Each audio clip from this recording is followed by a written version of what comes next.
If you're wondering why I'm in this hole, I'll explain that to you in a second, but my name is Souris, and this is my Let's Play series.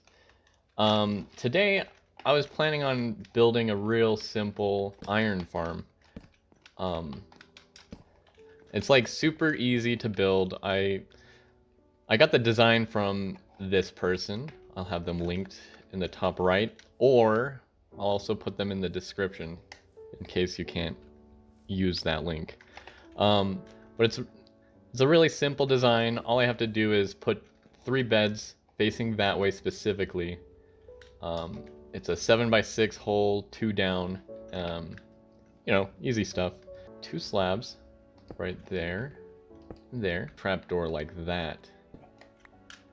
So that's gonna be how we set it up for the villagers. They'll be safe in here.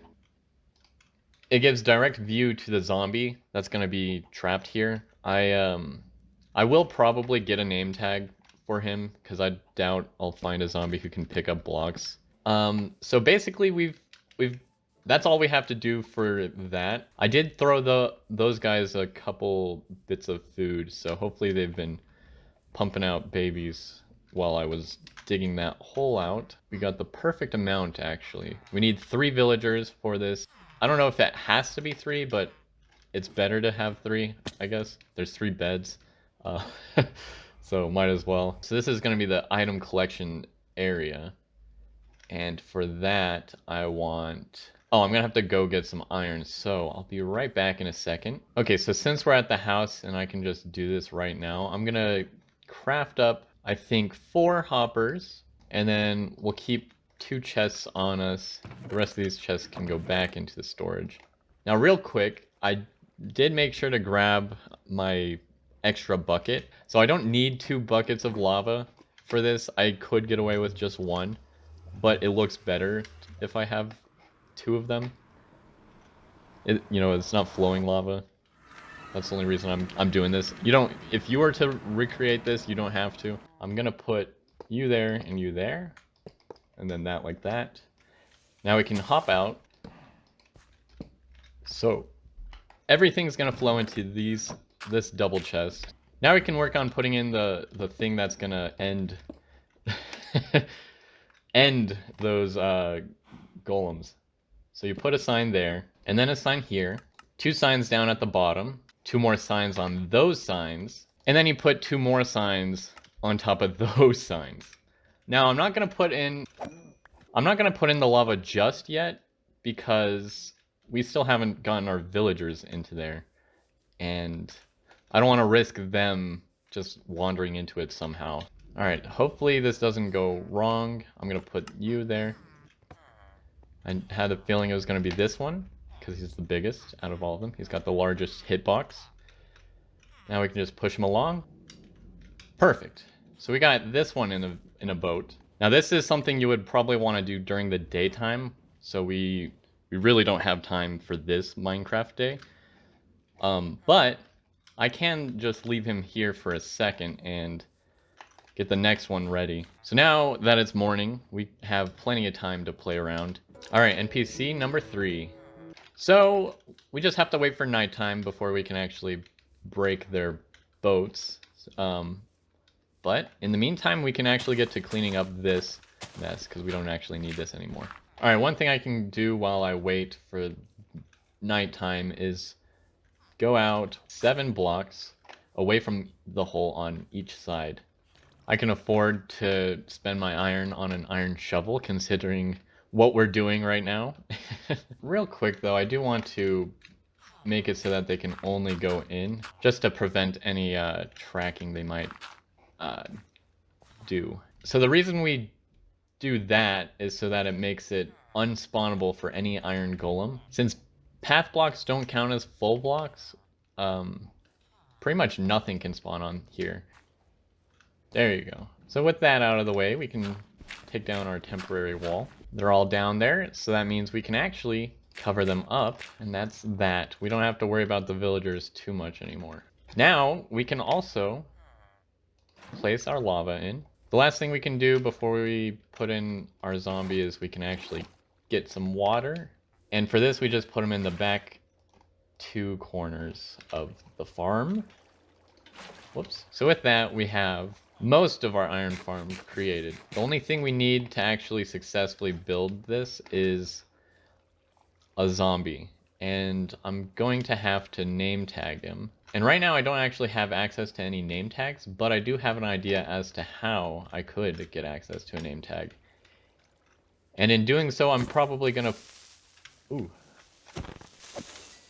I'm probably gonna start my search for mending. Yeah, I'll catch up in a second. Alright, so I did end up getting a zombie in there off camera. It was really difficult. So what ended up happening is I got tired of trying to slowly trade with villagers so that I can get a name tag. So I ended up just finding a zombie that'll pick up an item.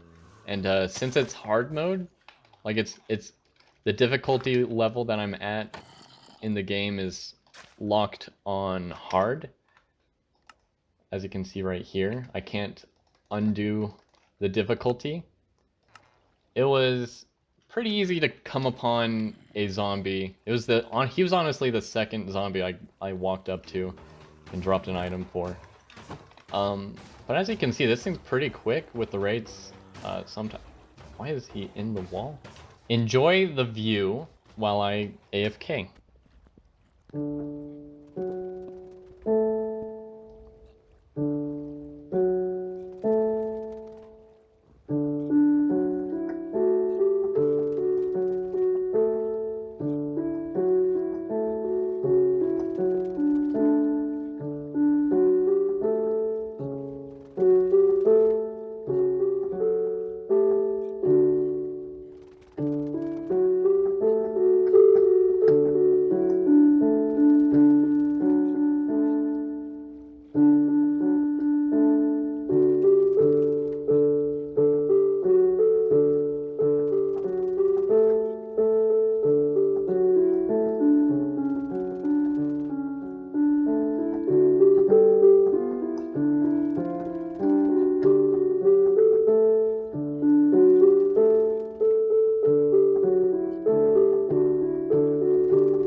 Alright, it looks like we're coming back at nighttime.